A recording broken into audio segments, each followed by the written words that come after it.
In fact, not only that, but it doesn't end there, because after the film has won a national award, the next thing that I want to put this down. Yeah, on the basis of the national award, I have taken Doordarshan to court because they refuse to show my films, even though they have national awards.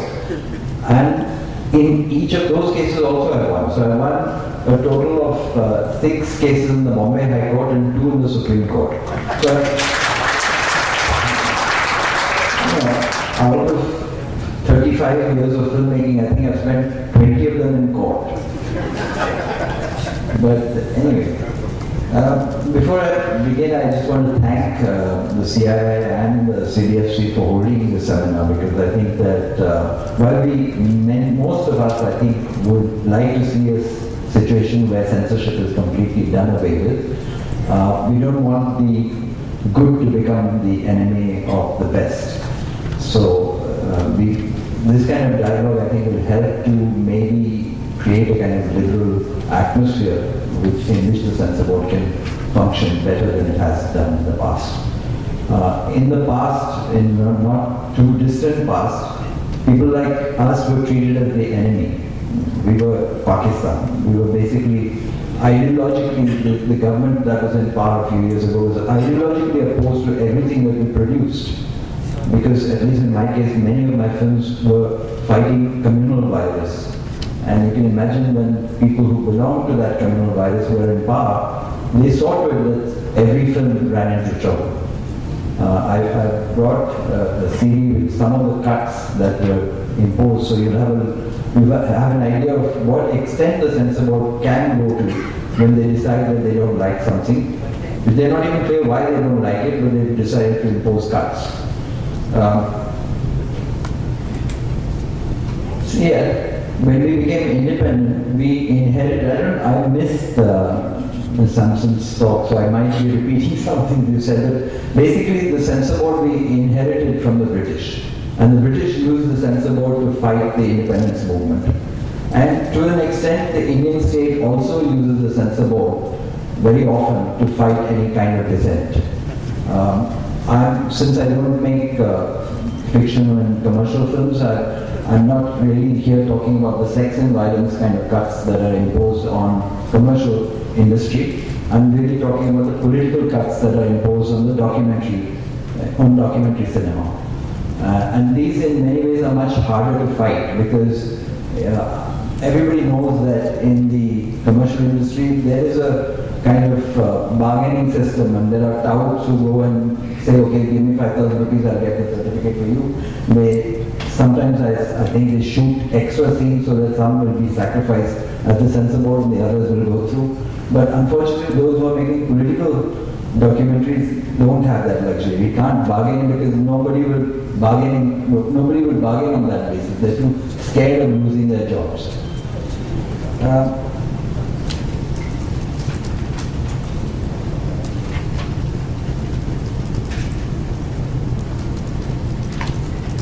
I think that my experience in the courts has made me a kind of a lawyer, so I had to study all of the cases that went before me. And if you look at these court judgments, that would be the best guideline for the censor board to follow in the future. So I'd just like to read out some of the judgments that have come in the past. The first is the famous K. Abbas case for The Tale of Four Cities. It was a film about rich and poor in 4 principal cities of the country. And Chief Justice Hidayatullah observed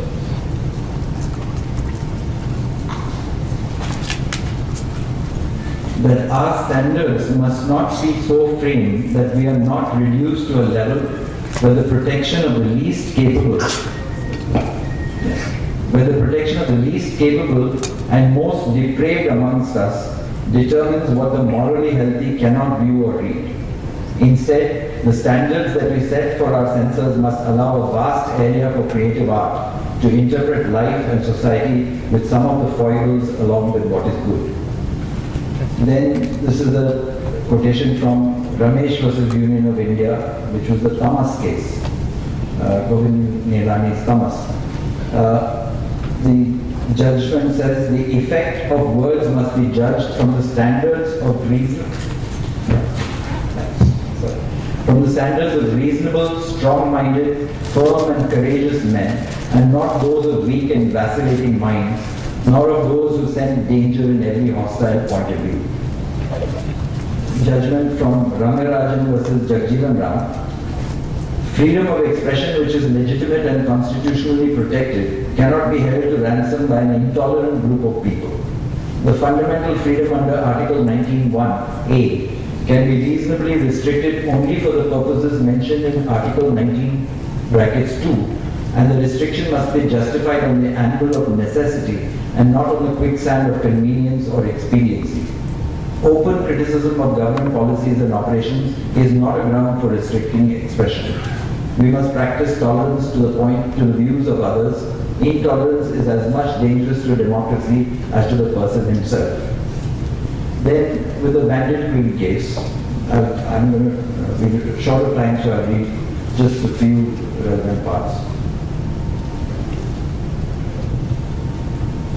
Adult Indian citizens as a whole may be relied upon to comprehend intelligently the message and react to it, not to the possible titillation of some particular scene. Coming to my own films, no matter which government was in power, I ran into this almost the same kind of situation. This is when the Congress was in power, before the emergency was declared in 1974. I made a film called Waves of Revolution. It could not even go to the censor board in those days because everybody who was in the film was underground. You could be put in jail just for talking against the government. In 1978, after the emergency, I made a film called Prisoners of Conscience, which the then newly formed Janata government didn't like because it was also talking about Naxalite prisoners and Nagas and Mizos who had not been released after the emergency. Finally, it took a letter from Satyajit Ray to the censor board to get that film cleared. I made a film called A Time to Rise in Canada when I was a student there, which was about Indian immigrants in Canada. When I came back to India, the censor board didn't give me a certificate saying the Canadian government was not like this film. The National Film Board of Canada eventually distributed the film, so that wasn't exactly true. But then, in memory of friends, I made a film on the Punjab during the Khalistan movement, which again the Congress didn't like. We had to fight through that one. Then I made Ram Ke Naam, which was a film made before the Babri Masjid got demolished. It was completed 1 year before, and it ran into censor problems. After a while, we got the censor certificate. Doordarshan, of course, refused to show it. Finally, I won my court case. It was shown on Doordarshan, but by that time, the Babri Masjid had been demolished for 5 years. So it didn't serve the purpose of warning the people of what would happen in this country if communalism was allowed to grow. Father, Son and Holy War, none of the governments liked it. BJP, United Front, Congress, because I had a 10-year battle in court. Finally, I won in the Supreme Court. War and Peace, BJP was in power at the time. They asked for 6 cuts. I went to the revising committee. They increased the cuts to, no, then they called for a ban. Then I went to another revising committee. Then they said, okay, we'll remove the ban, but we want 21 cuts. So I'm going to give you just a little bit of a glimpse of what kind of cuts they wanted.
Gandhiji was assassinated 2 years before I was born. The grief of this moment never really went away, unconsciously transmitted through the love of parents and family. The child in me never stopped asking, who could have done this? That our family, like Nathuram Godse and his co-assassins, were upper caste Hindus, cured me forever of any narrow understanding of nation and any vestige of pride in the accident of birth. As the country convulsed in grief, Hindu nationalist organizations like the RSS were banned.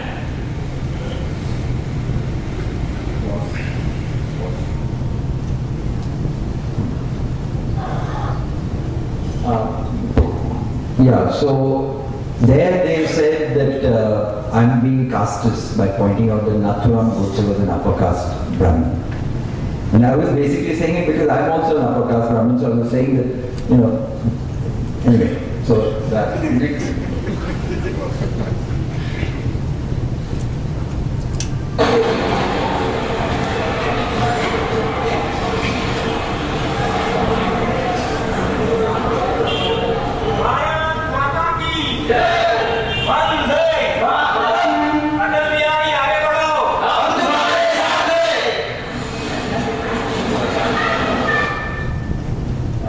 Here they said that this is too violent. The guy is cutting his own hand to sign in blood, congratulations to Vajpayee. So they said this, we can't allow blood on this. I said, but look at all the films that are released. I mean, this is hardly anything. But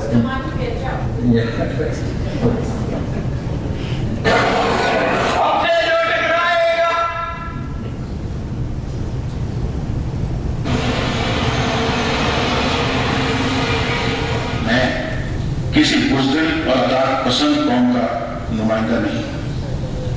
Kashmir भागों के बाद भारतीय लीडरों ने इश्तिहार-अंगेज़ बयानात का जो सिलसिला शुरू कर रखा है, वो कोहरे बर्दाश्त से बाहर होता जा रहा है।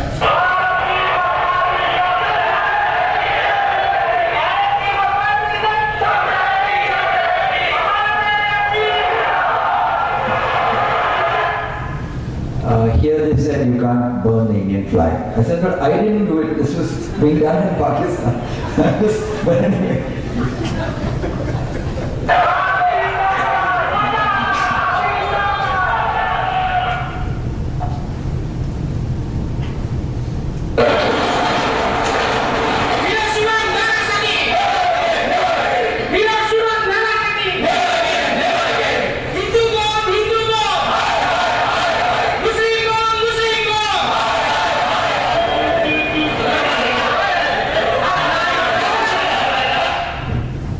Here they said you can't say Hindu bomb and Muslim bomb.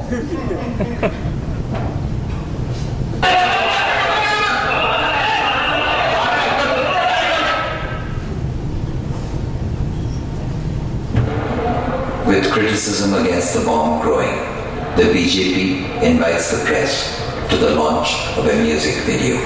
After Pokhran Parmanu Pariksha, some media started criticizing. After that, you went a writer or author has done something one. Sorry, Mundeji. Hello, Munde sir. नमस्कार, मैं यहाँ सारा media वाले आ गए हैं। आपका इंतजार कर रहे हैं। 5 मिनट में बता दूँ ना उनको।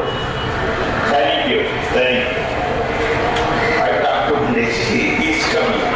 So, message is that this bomb is only for peace. We will use this bomb. We have not this meant for others.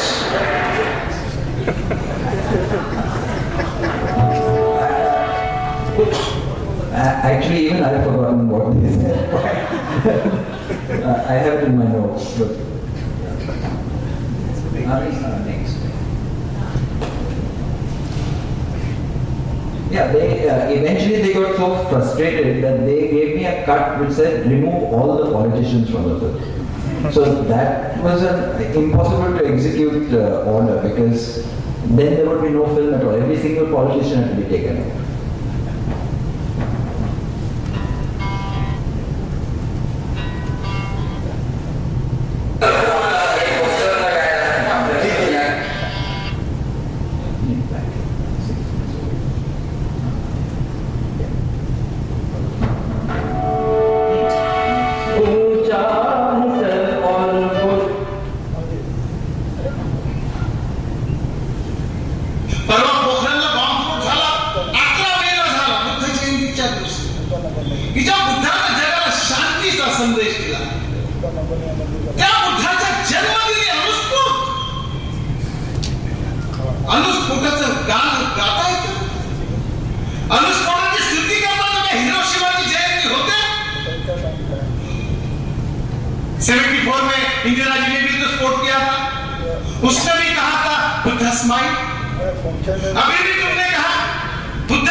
Yeah, so I don't have to tell you why they wanted that cut. And in fact, finally what happened was that the media responded well, and they actually supported the film a lot, and there was a long battle. When I went to the FCAT, the Appellate Tribunal, which is the last stage within the censor board mechanism to get redress, the FCAT tried to compromise with me. They actually reduced to 21 cuts to just 2 cuts. One of them was this particular bit, Dalit leader opposing the fact that about Buddha's birthday being used, and the military code that Buddha smiled. Then the other thing that they didn't compromise on was the Tehelka bit. I used a portion where Bangaru Lakshman takes money and the arms expose. So these two things they insisted on cutting, but finally I went to the Bombay High Court, and a year later we won our case, and the film could be shown without any cuts. Anyway, that is, I think I've overshot my time by quite a lot. Sorry. So I just want to say that last concluding thing, that in case the new amendments are coming on the Cinematograph Act, I'm a bit disturbed about the idea that once a certificate is granted, it can be recalled. I think a review can happen if you're trying to pass the film, but a review should not happen to a film that has already been passed, where you decide, now we don't like it anymore. That is one issue. And the other thing is that there must be a distinction between documentaries and fiction films, in the sense that documentary filmmakers, many of them are extremely poor.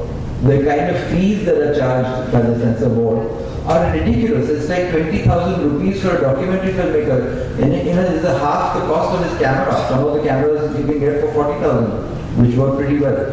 And so I think the fees have to be either done away with altogether, because it's like paying my hangman for my own execution.